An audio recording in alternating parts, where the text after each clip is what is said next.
welcome back to AR77. Okay, not a review this time, but a word of warning, I suppose, about a particular air pistol in my collection.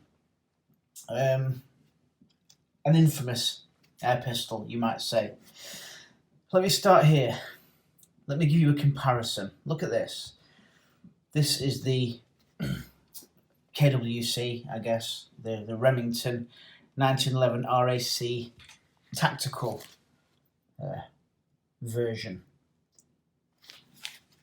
And it's all black, and it's blowback and this, that and the other, and full metal. It's got this writing on it here, and you can see that quite clearly. Look at that 1911 RAC tactical BB caliber 4.5mm air pistol, Remington Air Arms. Before using, read owner's manual, available from remington.com, blah blah blah blah blah. Warning, and an enormous triangle.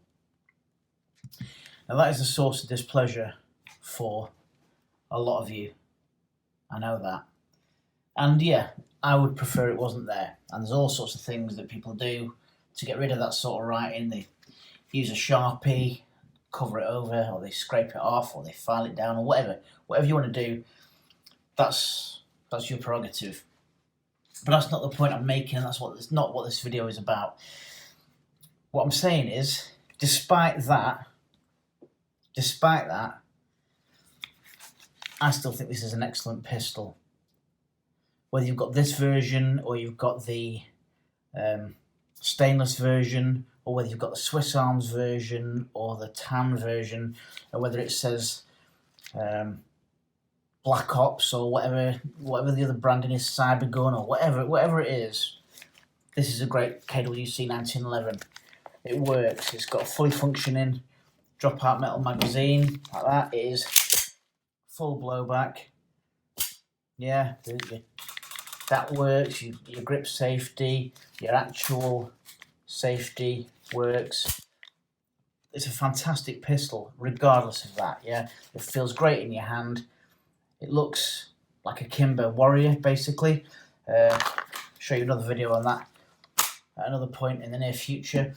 But it works, and that is what you want when you're shooting an air pistol. You want one that you can just get out and load it up, and charge it with CO2, and shoot it at something, and it'll hit that thing, and it'll work.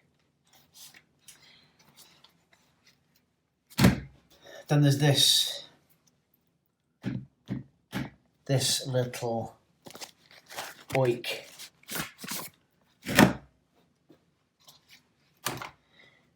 This is the Sig P365 by Sig Sauer.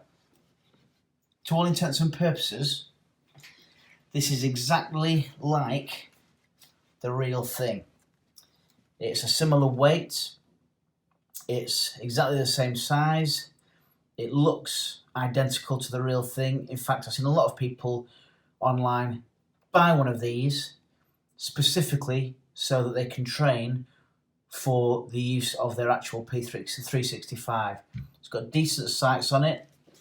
It has a full-size drop-out magazine. There's no CO2 in there. I'll go through that in a second. It is blowback. You know, you've got your working safety there. You can strip it. You can fold that down and take the top. It goes back and up and over.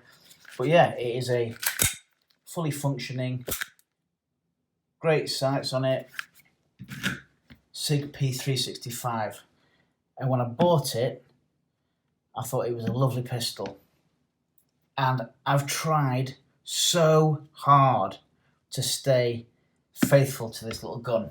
I've tried YouTube, I've tried so hard, and people have said, oh, this and that and the other, and I've gone, well, do you know what, to be fair, with mine, yeah, I've had a couple of issues, but for the most part, it's been great. And people have said, yeah, well, mine jams, and mine this, and mine that.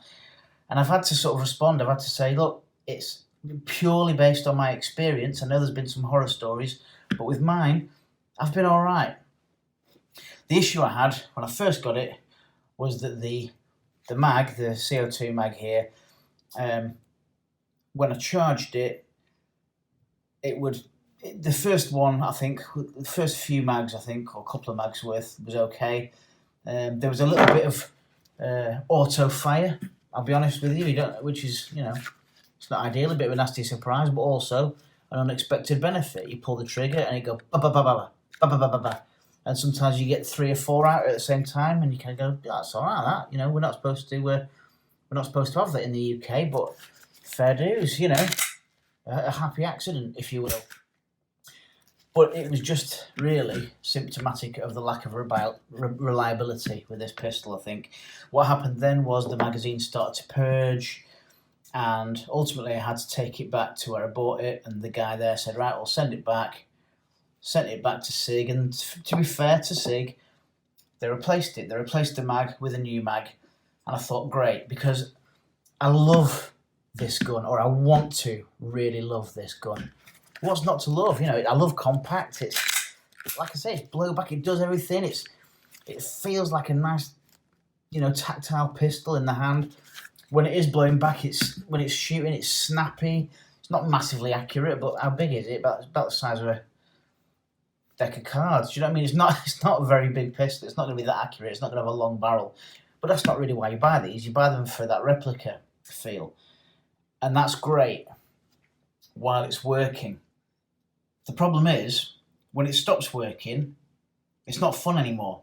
Now, I don't mind getting a jam or something in a pistol. I don't mind clearing a gun. I don't mind stripping them back and checking for jams and checking what's gone wrong and this, that and the other. But when it's something you can't really do much about, or something that's a bit of a faff, it kind of renders the pistol unusable. So, say what you like about all this annoying writing, I can still trust this pistol. I know that whatever I do, this is going to work. That trusty 1911 is always going to work pretty much. You know what I mean? I've never had a problem with that, or any of them KWC 1911s. Not had a problem with any of my other SIGs. I own a fair few. I own I obviously own this, the P365. I've got a P226. I've got the M17. I've got the X5. I've got I know it's made by KWC, but I've got the We the People 1911. But even the sort of the SIG ones that are made by SIG, I don't have a problem with them. But this totally kicked me in the teeth with all the faith I put in it. So what happened? I shot it again. I shot a mag's worth. I must have shot a few mags worth, because actually I got all the way through my CO2. And then it came to taking the CO2 out. No joy. No joy. It was totally blocked in. The actual, I'll show you that now. Look at the state of that. The actual thing on the bottom there, the hex kind of hole, the nut or whatever, wasn't having any of it. I tried to twist the Allen key that it came with. It wasn't having any of it. It wasn't moving at all. I kept going, to the point where, and you're going to sort of say it was my fault now, but I totally threaded that bottom bit of this. It's smoother. It might as well be a circle. Now this looks a lot worse than it did when I first did it. Obviously there's no CO2 in there, so I've tried twisting the actual capsule, see if that'll work, see if I can twist it from the inside. I've tried getting like a flathead screwdriver in there of slightly bigger, twisting that round. It wasn't having any of that. It was just taking this really shoddy, weak metal off this sort of Allen bolt, or whatever you call it. What else did I try? I tried a slightly larger Allen key. No joy there. The reason it's such a mess now is that I even tried getting a bit of super glue and super gluing an Allen key into the actual thing itself, and then twisting it, because I thought, well, do you know what, even if I lose all of that, if I get that off and I get it out, I could probably find something to replace that. In fact, in my drawer, I'm not going to be able to find it now. Yes, I've got one of these off, I think this is off a PT92. It could even be off my Sig SP2022. I think it just came with a spare one. And I thought, well, that might fit in there. It looks a bit big for it, actually. But I thought I might have something around that I can do, or just get another replacement one or whatever. So I don't know.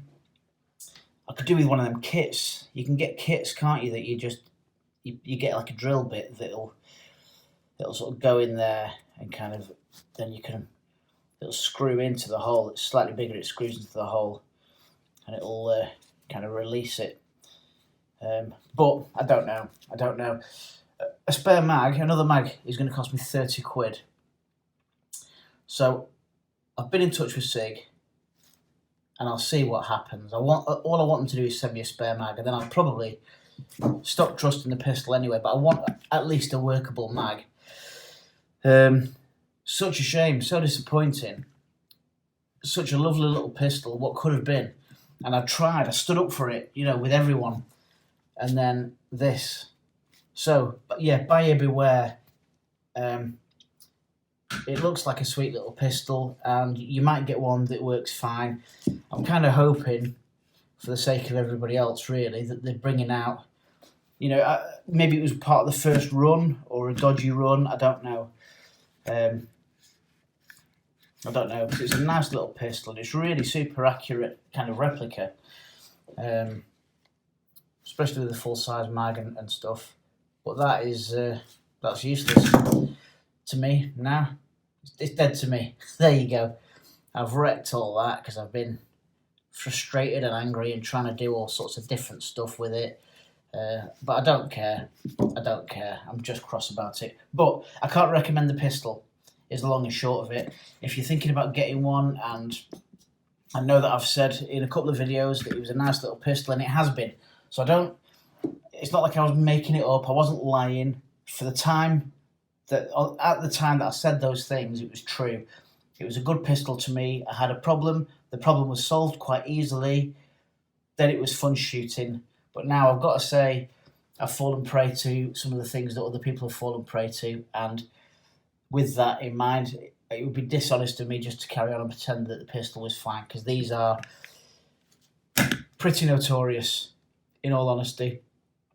Okay, sorry it was a bit of a whiny one, but I thought you deserved to know. Take care, stay safe, all the best, bye.